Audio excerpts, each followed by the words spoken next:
Doors माल बाजार वासियों के लिए गुड न्यूज। जोहार, नमस्कार। और मैं आ रहा हूँ 14 सितंबर 2025 को डुअर्स सिने अवार्ड में। वेन्यू माल बाजार, ओडीजी कम्युनिटी हॉल। सभी कलाकारों के साथ होगा एक मंच पर मुलाकात। आप सभी को ढेर सारा शुभकामनाएं। Thanks for inviting me.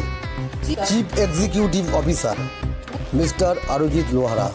Thank you all. Bye, take care. নমস্কার, আমি ডুয়ার্সের অভিনেত্রী অর্পিতা দাস। আজকে আপনাদের সাথে একটি বিষয় নিয়ে কথা বলবার জন্য এসেছি। কিছুদিন থেকে আমরা দেখতে পাচ্ছি ডুয়ার্সে একটি সিনে অ্যাওয়ার্ড হচ্ছে, যেটা শুনে বা দেখে আমার সত্যি খুব ভালো লাগে। কারণ ডুয়ার্সের অভিনেত্রীদের বা যারা যারা এখানে রয়েছে কলাকার, আর্টিস্ট, তারা একটা অ্যাওয়ার্ড শো এর নাম শুনলে সত্যি খুব খুশি হয়ে যায় এবং সেটা সবার খুশি হবারই কথা। আমরাও চাই ডুয়ার্স আগে যাক। আর আমরা খুব ভালোভাবেই সবকিছু দেখছিলাম যে এটা চলছে, ঠিক আছে। বাট কিছুদিন মানে জাস্ট কালকে থেকে হয়তো একটা ভিডিও আমরা দেখতে পাচ্ছি বা ফটো ফার্স্টে আমরা দেখেছি, যেখানে আমাদের মিঠুন চক্রবর্তী স্যার সেখানে আসবেন স্পেশাল গেস্ট হিসাবে।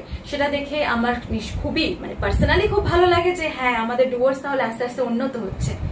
কিন্তু আমার প্রশ্নটা এখানে, যখন তার একটা ভিডিও আজকে আমরা দেখতে পারলাম, সেখানে আমরা স্পষ্ট বুঝতে পারলাম যে সেই ভোকাল আমাদের মিঠুন চক্রবর্তী স্যারের নয়, সেটা না হয় এআই দিয়ে বানানো, আর না হলে তার প্রত্যেকটা আর্টিস্টেরই আমরা এখন দেখি যে ডুপ্লিকেট রয়েছে, হয়তো ডুপ্লিকেট কোনো আর্টিস্ট।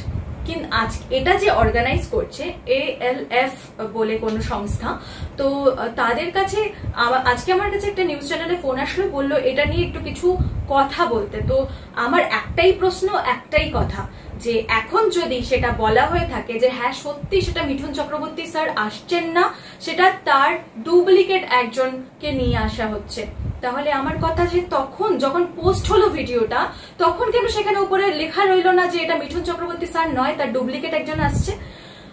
এখানে রীতিমতো প্রতারণা করা হচ্ছে, আমাদের ডুয়ার্সদের আর্টিস্টদের ইমোশন নিয়ে খেলা হচ্ছে, যেটা আমার মনে হয়।